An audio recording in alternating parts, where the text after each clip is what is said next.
দিন আগের কথা। নয়নপুর গ্রামের পাশে ছিল এক গভীর জঙ্গল, আর সেই জঙ্গলের পাশে থাকতো মনোহর নামের এক ডান পিটে ছেলে। 13-14 বছর তার বয়স। এক গভীর রাতে 2-2:30 নাগাদ যখন চারপাশ একদম নিঝুম, মনোহরের হঠাৎ ঘুম ভেঙে গেল এক ভয়ঙ্কর শব্দে। ঠক ঠক ঠক। মনে হচ্ছে যেন কেউ ঠক ঠক আওয়াজ করে ওর বাড়ির উঠোন দিয়ে হাঁটছে। কৌতূহল সামলাতে না পেরে মনোহর জানলা দিয়ে তাকালো। বাইরে তখন ভীষণ ঘন কুয়াশা, আর সেই কুয়াশার ভিতর দিয়ে একটা বুড়ি হেঁটে যাচ্ছে। কিন্তু অদ্ভুত ব্যাপার হলো, বুড়িটার হাতে একটা বেশ পুরনো লণ্ঠন ছিল, আর সেই লণ্ঠন থেকে সাধারণ আগুনের বদলে ঘন নীল আলো বেরোচ্ছিল। আর যেখানে সেই নীল আলো পড়ছিল সেখানকার গাছপালা মাটি যেন কেমন সব জ্যান্ত হয়ে উঠছিল। মনোহর আর লোভ সামলাতে পারল না। সে ভাবল, এই লণ্ঠন যদি আমি পাই তবে তো আমি পুরো গ্রামের রাজা হয়ে যাব। সে চুপি চুপি ঘর থেকে বেরিয়ে বুড়ির পিছু নিল। বুড়ি হাঁটতে হাঁটতে জঙ্গলের ভেতরে ঠিক মাঝখানে একটা বিশাল বটগাছের তলায় এসে দাঁড়ালো। মনোহর সব কিছু একটা ঝোপের আড়ালে লুকিয়ে দেখছিল। বুড়ি লণ্ঠনটা মাটিতে রাখলো আর 3বার হাততালি দিয়ে বলল, নীল আলো মনের দরজা খোলো। অমনি এক অলৌকিক কাণ্ড ঘটল। সেই বটগাছের গুড়িটা চরচর শব্দে 2 ভাগ হয়ে গেল, আর তার ভেতর থেকে হিরে জহরত, সোনা দানা, মণিমাণিক্য আর দামি দামি খাবার দাবার বাইরে বেরিয়ে এলো। বুড়ি সেখান থেকে একটা সোনার ফল তুলে নিল আর লণ্ঠনটা হাতে তুলে নিল। তারপর গাছটা আবার আগের মতো জোড়া লেগে গেল।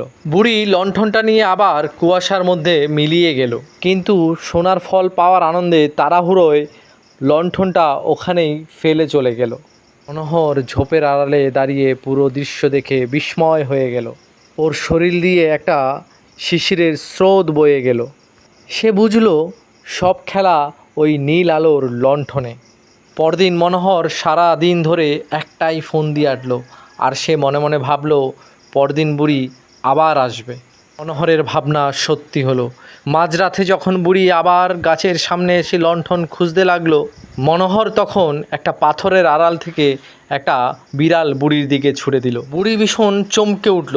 তখনই মনোহর চিতার মতো ঝাপাট্টা মেরে এক দৌড়ে লণ্ঠনটা মাটি থেকে গুড়িয়ে নিয়ে ছুটে চলে গেল। তৎক্ষণাৎ এক ভয়ঙ্কর গলায় চিৎকার করে উঠে বলল, চোর চোর, আমার আলো ফিরিয়ে দে, না হলে ভয়ঙ্কর বিপদে পড়বি।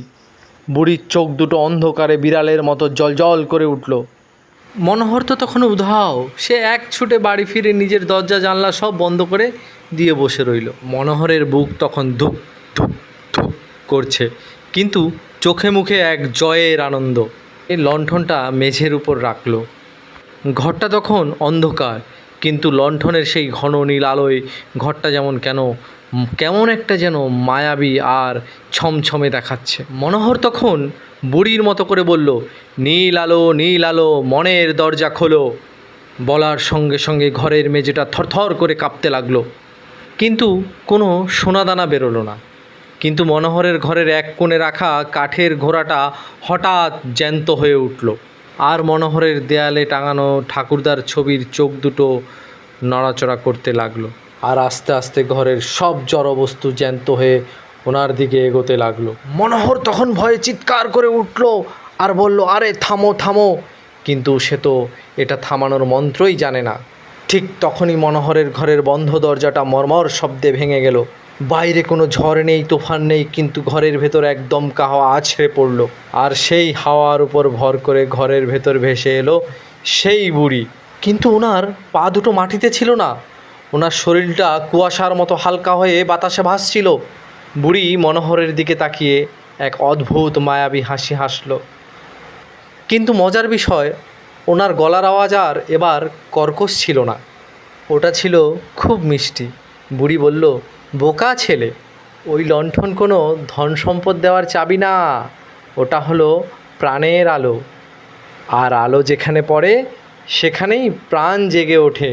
আর তুই যে এটা লোভ করে চুরি করলি, তার শাস্তি কিন্তু তোকে পেতেই হবে। মনোহর ভয়ে কাঁপতে কাঁপতে লণ্ঠনটা বুড়ির দিকে বাড়িয়ে দিয়ে বলল, আমাকে ক্ষমা করে দাও বুড়িমা, আমি আর কোনো দিন লোভ করব না। বুড়ি লণ্ঠনটা হাতে নিল, অমনি ঘরের জ্যান্ত হওয়া সব জিনিস আবার যে যার মতো সব শান্ত হয়ে গেল। বুড়ি তখন মনোহরের মাথায় হাত রেখে বলল, ভয় পাস না, তোর অনেক সাহস আছে আর তুই নিজের ভুল স্বীকার করেছিস, তাই তোকে আমি কোনো বড় শাস্তি দেব না। তবে মনে রাখিস, প্রকৃতির কোনো অলৌকিক জিনিস দেখে মানুষের লোভ করতে নেই। এই বলে বুড়ি লণ্ঠনের নীল আলোটা এক ফু দিয়ে নিভিয়ে দিল। আর সঙ্গে সঙ্গে দেখল মনোহর তার নিজের বিছানায় শুয়ে আছে। সকালের মিষ্টি রোদ জানলা দিয়ে মনোহরের মুখে পড়ছে। রাতে যা ঘটেছিল তা স্বপ্ন ছিল না সত্যি, মনোহর আজও তা বুঝতে পারেনি। তবে কিন্তু সেই রাতের পর থেকে সে আর কোনো দিন লোভ করেনি।